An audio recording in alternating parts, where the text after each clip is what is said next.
Do you know about the history of Christianity towards sexual and gender minorities, or would you like to know more? Today, I'm interviewing Reverend Dr. Charles Fensham. Charles is a professor of systematic theology at Knox College at the University of Toronto and an ordained minister of the Presbyterian Church of Canada. He is passionate about changing the hearts and minds of religious people towards the loving embrace of LGBTQI2 plus people. His research interest is in the church and its mission in the contemporary context. Charles' academic work is focused on social change, public witness, theology, and ecology, and on the affirmation of sexual and gender minorities in Christian churches.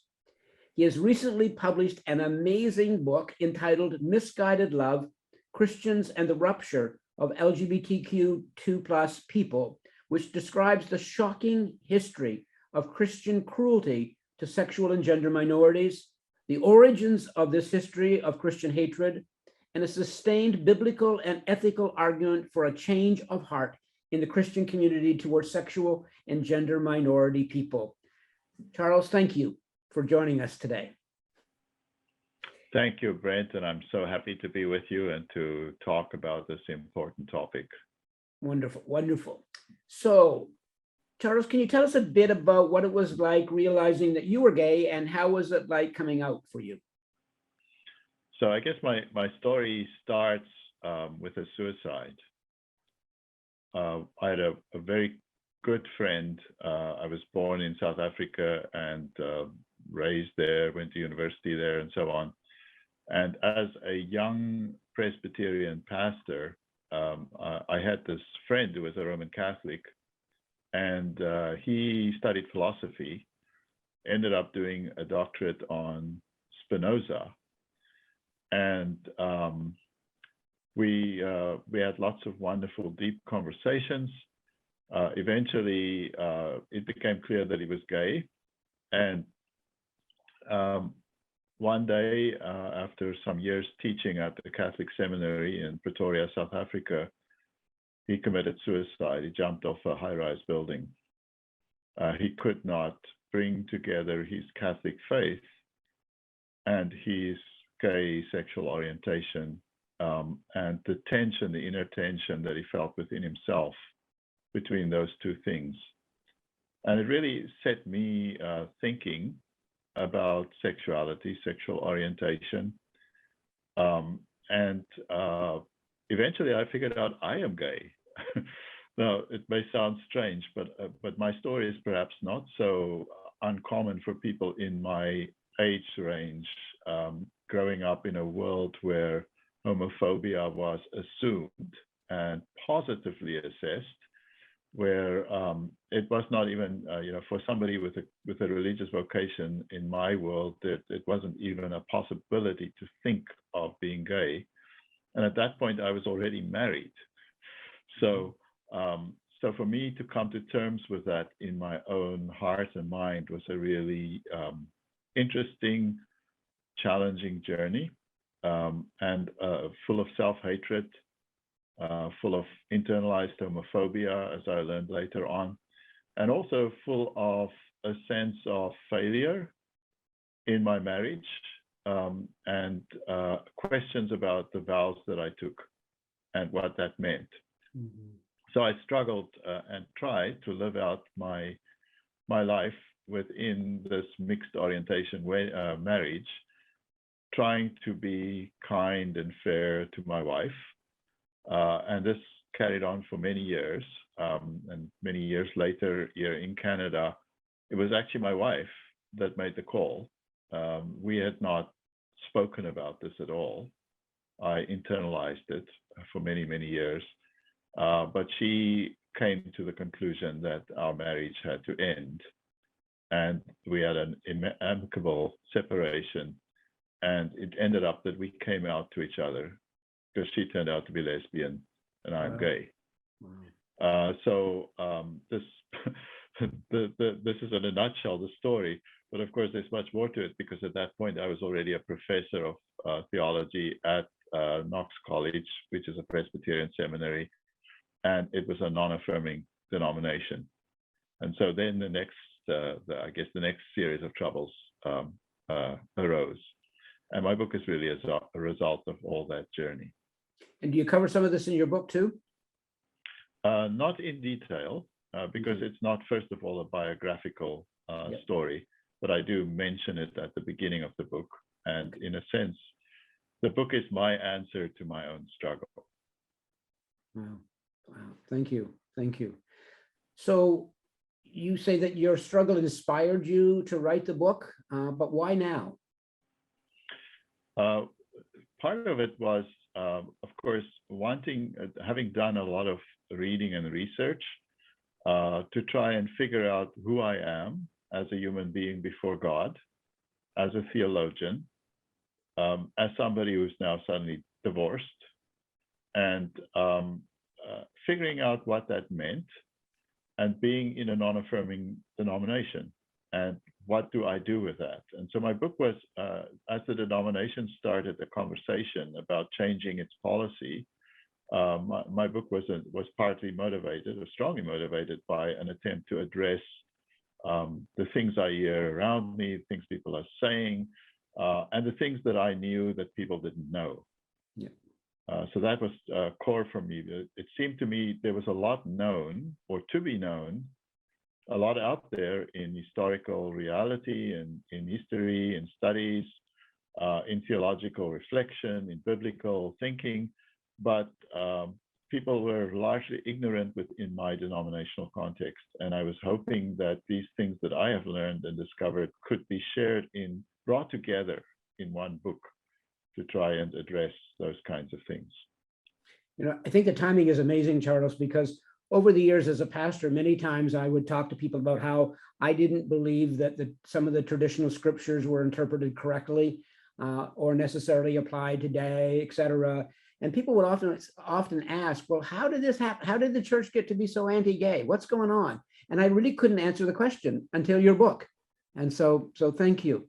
So where do you think the Christian church has gone wrong? I think fundamentally, the Christian church has gone wrong by harming people, harming people who are sexual and gender minorities, the whole spectrum of experience that we know today through science and through people sharing their experience and so on. All these different categories that we now talk about, lesbian, gay, and so on, and the gender categories, and people who are worried about gender binaries and gender experience. So all these things together, people like this, and people who found themselves to be like this through Christian history suffered tremendously. They were killed, they were tortured, they were psychologically harmed, they were cast out of communities. They were separated from their families. The stories are severe, serious, and a fundamental denial of the teaching of Jesus Christ, the teaching of love, the law of love that Jesus elevated to the biggest law is consistently ignored, and it keeps being consistently ignored in many different contexts. I mean, there are churches who have become more affirming and so on, and it's wonderful. It's happening all around the world, but still, largely, it's amazing how many people do not believe that the heart of the story of Jesus and his message is love. Yeah. You know, down through the years, I've had my moments of confrontation with the religious right, and it's often shocking to me how often I would get a note, or someone would make a comment, like, "You deserve to die," and the letter would be signed in Jesus' name, right? Or "You deserve to be killed," or the vial that would come out in the name of religion. Yeah. So what are some of the main points you'd like people to take away from your book? I think this idea of love. So the book is divided in three parts. The first part is kind of an exploration of theology, Bible, and the reasons for all this animosity and anger and hatred directed at LGBTQI people. So there's a first section that deals with those things. And in that section, I want people to understand, and especially our listeners, I want them to understand, listeners who are LGBTQI, that the Bible does not teach that you are a sinner because you are LGBTQI, or that if you are in a relationship that is same-sex or disliked by your community, that the Bible and Christian teaching is against that. It's simply not true, and you should not allow those things to affect you negatively, even as I know that it affected me negatively, even though I knew with my mind that it's probably not true. I still knew, I felt in my heart, I felt that shame, I felt that struggle, and in fact, I ended up on the verge of suicide myself, and had to get clinical intervention at one point in that particular struggle. So I want people to hear that. I want you, the hearer, to hear that God loves you, and that there is a loving community available to you, and that you need to know that. Even if you feel isolated, reach out, because there are people who will affirm you and welcome you. You know, one of the key things that I think one of the most harmful things that Christian churches in North America do today, more conservative Christian churches who are non-affirming, is they have this message that they call welcoming but not affirming. This is a really, really dangerous idea. Psychologists call it a double bind, where you tell somebody, I love you, but I hate you. Yeah. It's like saying two opposing things at the same time to someone. And it's now been very thoroughly researched, this idea of what they call the double bind has been thoroughly researched, and its impact is tremendous. You know, we can talk about all the research on the harm that's being done by Christian churches and how it's impacting people today, right here in Canada, right here in our city in Toronto, religious schools, religious attitudes in schools that bring children at risk of suicide, young people, youth at risk of suicide, of all kinds of forms of substance abuse, and other risk factors that have been now thoroughly researched and I outline in my book. There's so much risk going on and so much hatred still being projected that I want people to hear that this is not the message of Christianity and of Jesus Christ himself. Yeah. Yeah, religion has such power to impact, and it can be for good or not, right? And it can be used for good or not. And yes. I think the message in your book is crucially important because of that power. Yeah. So I mean, one of the questions, Brent, that one of the things I use in my book is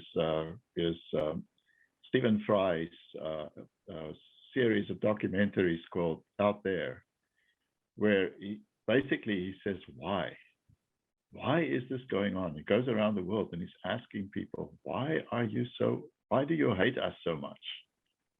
And I think that question needs to be answered. And I try to answer that in my book by looking at different theories that, you know, probably is too complicated to go into in this kind of conversation. But there are some actually interesting reasons that why there is so much anger and hatred. And it is not because we are who we are. Yeah. I often say to people, my homosexuality is not the problem, your homophobia is, right? Homosexuality has never divided a family or anything. Homophobia has divided, right? And caused the problem. And one of the things about Rainbow Faith and Freedom, the organization that I'm involved in and that you've been really helpful with, is that we hear from activists all over the world that religious-based discrimination is the issue, right? Yeah. So changing that, instead of just fighting it and seeing religion as the enemy, to be really honing in on religious-based discrimination, religious-based hatred in fact, is the problem. You said there were 3 parts of the book, and I want you to make sure if you wanted to make any comments on part 2 or part 3, or were you okay with that being the main point? No, I think it's important for people to know what those other parts are. So the second part, which is the central part of the book, is about the history of harm and hatred in Christian tradition. So I'm looking specifically at Christianity, asking the question why and how. And I find, my own denomination this year, hallelujah, has approved marriage equality as well as the ordination of LGBTQI people for the first time. It's now official teaching of the church that this is allowed. We have much work to do, but that happened. But I happened to speak to the leader of our denomination, who's called the moderator in the Presbyterian Church for this year, who comes from quite a conservative evangelical Christian background. And he called me a few weeks before the General Assembly meeting where these decisions were made. And he told me that he had read my book. And reading the history, he said he cried and cried and cried. He said his heart was broken, realizing that he did not know this history, that he did not know how it still impacts people, and that it opened his eyes. So for me, this section of the book is really important because I think we need to bear witness to the suffering, to the pain, and to hatred that is hidden behind Christian ideas, wrongly hidden. So I look at all kinds of historical pieces, including the role of Stoicism and the Roman Empire and toxic manliness in the formation of these homophobic ideas that became so influential in Western culture in general and got exported by colonialism to all kinds of different colonies around the world. So, many countries in Africa, for instance, there was no negativity towards homosexuality until the colonialists and the missionaries arrived and it became law. So in the British Empire, for instance, those laws were exported and they are still in force in many of those countries when it's been abolished in the origin country. Mm-hmm. So those are things that we need to look at. And of course, then there's so much to discover in the history, including the extermination of so many LGBTQI people during the Second World War in Hitler's concentration camps, and the re-imprisonment of the survivors after the war. So they weren't set free. They were kept in prison because of this hatred, not because they were criminals, but because they were hated by society. And the churches were quiet. They didn't say a word. And in the last section, I'm trying to say, what do we do with this as Christians? How do we change? What's the history of the 20th century and 21st century in moving towards welcoming, affirming, loving one another as we are called to do. So are there any other things that you think the Christian church should be doing, needs to be doing today? In a sense, it's very simple. We should return to the gospel of Jesus Christ, which says, love God and love one another. Listen to one another and treat each other as human beings. If we are just human, I often say to my friends who are heterosexual and who have trouble understanding same-sex relationships, imagine your beloved, and imagine somebody telling you you're not allowed to love your beloved. You're not allowed to be with that person. You're not allowed to cherish them in body and soul and mind. That's what's being done to same people in same-sex relationships. The love is just, it's just the same. It's just as beautiful. It's just as wonderful. In fact, it's fantastic. It's not better than heterosexual love, but it's also not really different. So I know that the book focuses particularly on the Christian part of faith. Have you come across anything around other world religions? I know most have exactly the same problem. Some have exactly the same history. But in terms of your research, is there any information about their history or any advice that you have around other faith traditions? Yeah, so the editor of my book was a Jewish rabbi. He's a professor at Harvard Medical School, and he kept pushing me. He said, you need to write for the Jews as well, and I kept pushing back, saying, I don't feel qualified as a Christian to speak about somebody else's religion, and at least, I can say I don't like what you're doing, and I don't agree with what you're doing. But knowing about where it comes from and how it works within your religious world would be very presumptuous of me. But of course, Christianity and Judaism share a very long history. And Jewish texts have often been blamed for the hatred of LGBTQI people, particularly Leviticus, a man shall not lie with a man as with a woman, which, by the way, is a mistranslation of the text. And so I discovered that Jewish rabbis have actually done a lot of work on this, including Jacob Milgram, who's a conservative Jewish rabbi, wrote a very interesting commentary on the book of Leviticus, in which he points out that Christians misread the text completely. They just don't understand the Jewish context. They don't understand who's reading, who's being addressed.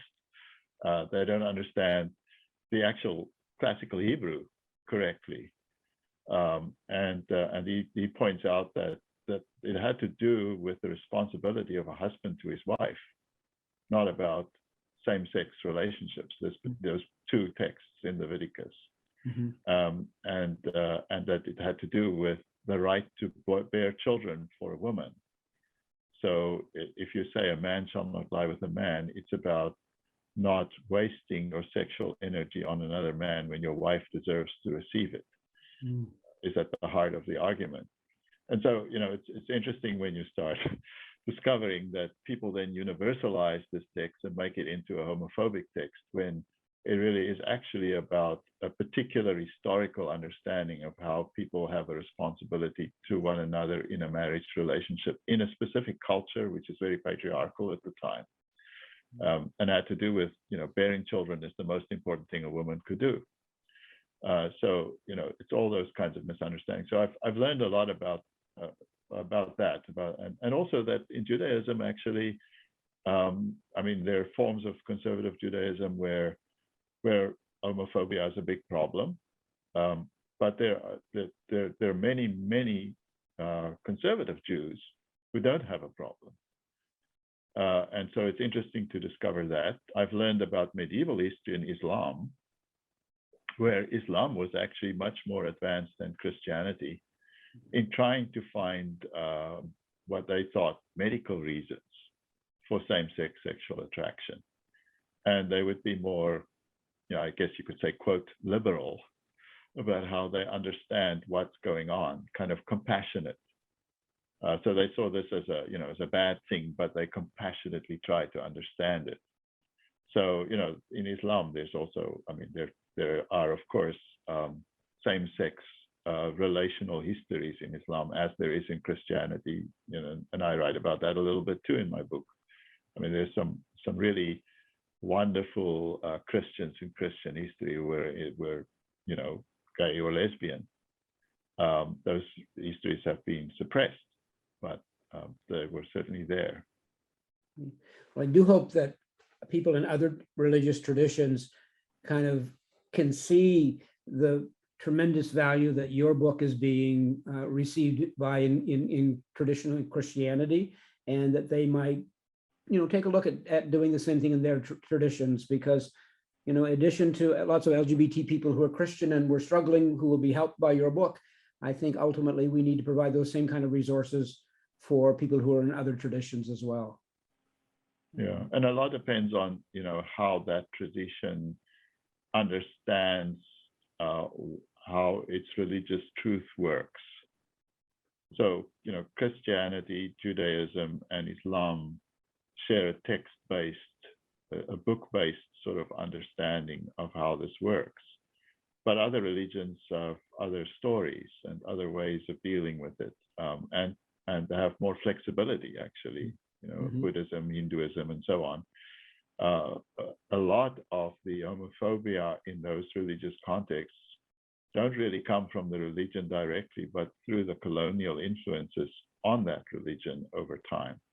Yeah. So I think you can't underestimate the way that the very deep Western culture homophobia spread through the world by law, by means of laws, as well as attitude and education, and impacted on those worlds.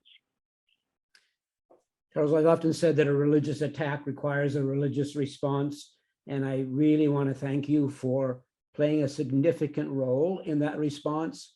And I think that your book is helping lots of individuals in terms of their own journey, but it's also really challenging institutions, denominations, et cetera, within the Christian tradition to really take a look at what they're doing. So you've done a tremendous service to the movement and to the future and to individuals. And I want to thank you for taking the pain and the anguish of your friend dying and of your own struggle and your own denomination struggle and turning that around into something that can be extremely helpful.